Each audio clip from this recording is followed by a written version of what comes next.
We always have the same thing the rest of the Middle East has, jinn. Okay. And then the other thing that's supposed to be scary is mahmar. Like, how is that?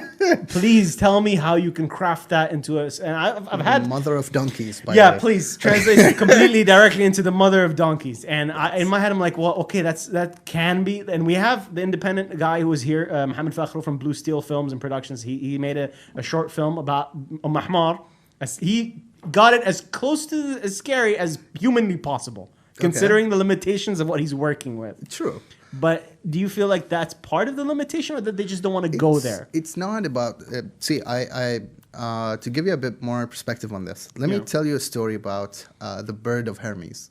Okay. So Hermes in Greek mythology was the god of trickery and the god of speed. Yeah. And he had this bird, and the bird was so powerful, so strong, that it would devour its own wings, so as not to beat the god by so much of a margin that it would offend him.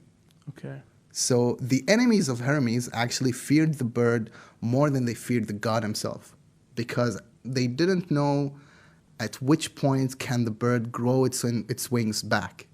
And I think that corresponds to how we feel as a society here, because in general, every one of us has to devour his own wings to numb down their potential and That's an growth. amazing way of putting it. Exactly.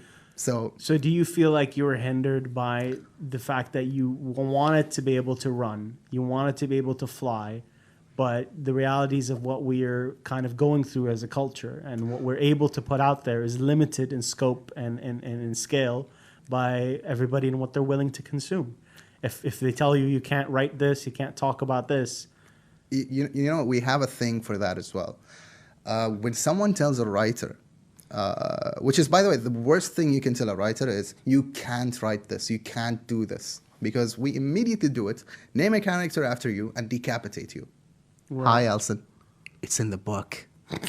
Okay, so in general, let's take the limitations of creativity in my perspective. Okay. Because I think I struggled with this mentality for a very long time when I started my career as a writer, right? Because I've always heard these comments: don't write in English, there's too much competition, you can't beat them. That was the approach. So I think in general... who was telling this to you? Local writers and editors, or was it even the people overseas? Who was? No, it was local people. They told me, why are you going to the fantasy route? Just stick to tents and fire and I'm like, why? That's an interesting genre, the tents and fire section. So my argument was, why should I restrict myself? Why should I limit my creativity based on where I am geographically? Because my audience is international. Yeah, that's true.